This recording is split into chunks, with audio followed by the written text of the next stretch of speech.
What if the conflict you're watching right now is only the beginning, not the peak, not the breaking point, just the opening move? Because if this situation expands, even slightly, the consequences won't stay contained. They won't remain in one region or between two countries. They will ripple outward, quietly at first, and then all at once. And by the time most people realize what's happening, the world will already be operating under a different set of rules. This is Wei Chen, and today we break down what's really happening.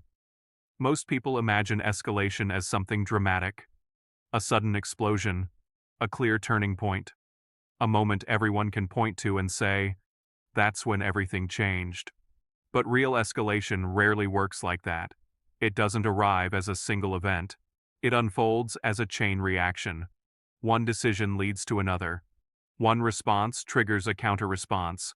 And slowly, almost invisibly, the situation expands beyond its original limits. What makes this dangerous is not just the expansion itself. It's how unpredictable the expansion becomes once multiple actors are involved. Right now, the conflict appears contained, limited in geography, defined by specific interests, controlled, at least on the surface. But that sense of control is often an illusion, because conflicts don't expand when leaders want them to. They expand when systems begin to react. To understand what happens next, you have to shift your perspective. Stop thinking of this as a single conflict. Start thinking of it as a network of alliances, economies, military commitments, and strategic interests, all connected, all sensitive to disruption. And once pressure is applied to one part of that network, the effects don't stay isolated. They travel. The first stage of expansion doesn't look like war. It looks like positioning. Countries begin adjusting their stance. Military assets are moved, not to attack, but to prepare. Diplomatic language becomes sharper, more calculated.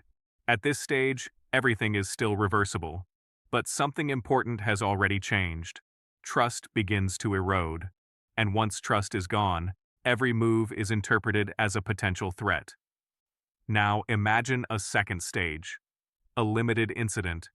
Small enough to deny, but large enough to provoke. It could be a strike that wasn't meant to escalate. A miscalculation. A message sent too aggressively. At this point, the conflict starts to blur. Because now, multiple sides feel justified in responding. And each response, even if measured, pushes the situation further. This is where expansion becomes difficult to control. Not because leaders lose control, but because control becomes shared. And shared control often means no control at all. As more countries become involved, even indirectly, the conflict begins to stretch across regions. Supply lines are affected, trade routes become uncertain, energy flows are disrupted, and suddenly, what seemed like a regional issue starts influencing global systems. This is where the economic layer becomes critical. Modern conflicts are not just fought with weapons. They are fought through pressure, sanctions, trade restrictions, financial barriers. These tools are designed to weaken an opponent without direct confrontation. But they come with a cost, because the global economy is interconnected. When one country is pressured, others feel the impact. Prices shift, markets react, uncertainty spreads. And this uncertainty doesn't stay in financial systems. It reaches ordinary people. Fuel becomes more expensive. Food supply chains tighten. Businesses slow down. At first, these changes seem manageable, but over time, they accumulate. And when they do, public pressure begins to rise. Governments are no longer just managing external conflict. They are managing internal stability. This creates a second layer of complexity, because now, decisions are influenced not only by strategy, but by domestic reaction, and that makes long-term planning more difficult. At this point, the conflict has already expanded beyond its original boundaries. But the most critical shift is still ahead, because expansion doesn't just increase the size of a conflict, it changes its nature. In the early stages, objectives are clear: control territory, protect interests, send a message. But as more actors become involved, objectives begin to overlap. Different countries enter the situation with different goals. Some want stability, others want advantage. Some are reacting, others are anticipating. This creates a situation where actions no longer align. And when actions don't align, outcomes become harder to predict.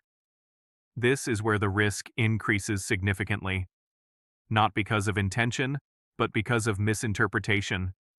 One move, meant as a signal, is seen as escalation. Another move, meant as defense, is seen as aggression. And once that cycle begins, it becomes very difficult to stop. Now here's the part most people underestimate. Expansion doesn't require full-scale war. It only requires enough tension to disrupt systems.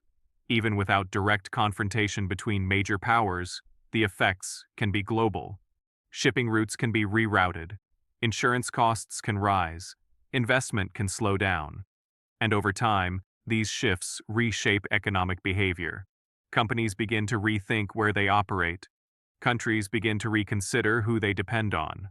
And slowly, the structure of the global system starts to change. This is where a new perspective becomes important. Because the real impact of expansion is not just immediate disruption, it's long-term transformation. The world begins to reorganize itself around new realities. New alliances form, old assumptions fade, and strategies that once worked no longer apply. At this stage, even if the conflict stabilizes, the effects remain. Because systems, once changed, rarely return to their original state. Now, let's go deeper. There is a common assumption that escalation leads to a clear outcome: victory, defeat, resolution. But in modern conflicts, especially interconnected ones, outcomes are rarely clear. Instead of resolution, you get persistence. A state of ongoing tension. Not active war, but not true peace either. And this state can last for years. During that time, countries adapt. They invest in new capabilities, strengthen certain sectors, reduce reliance on others. This adaptation is not dramatic.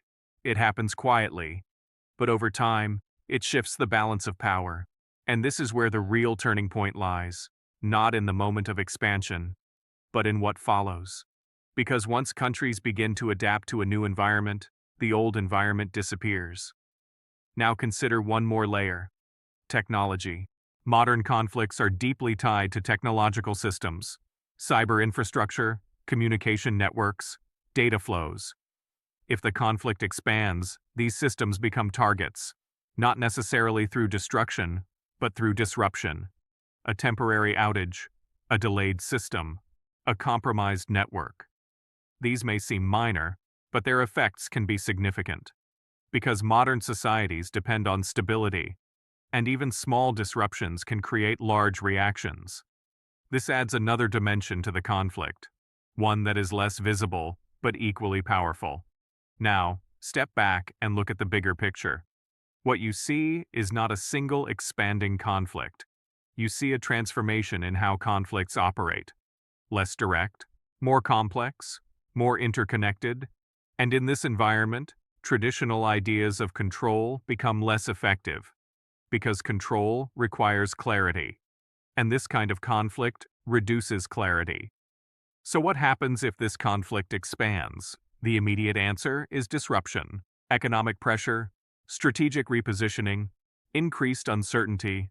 But the deeper answer is transformation, a shift in how countries interact, how systems operate, how power is distributed. And this shift does not happen overnight. It unfolds gradually, which is why it often goes unnoticed until it becomes undeniable. Now here's the key realization. Expansion is not always the result of intention. Sometimes, it's the result of momentum. A situation moves forward because too many factors are already in motion. Too many commitments have been made, too many positions have been taken, and stepping back becomes harder than moving forward. This is what makes escalation dangerous, not because it is planned, but because it becomes difficult to reverse. At this point, the focus shifts from controlling the conflict to managing its consequences. And managing consequences is always harder, because consequences are unpredictable. They affect areas that were never part of the original calculation. They create challenges that require new responses, and each response adds another layer to the situation. This is how complexity grows, not suddenly, but continuously. And once complexity reaches a certain level, even small changes can have large effects.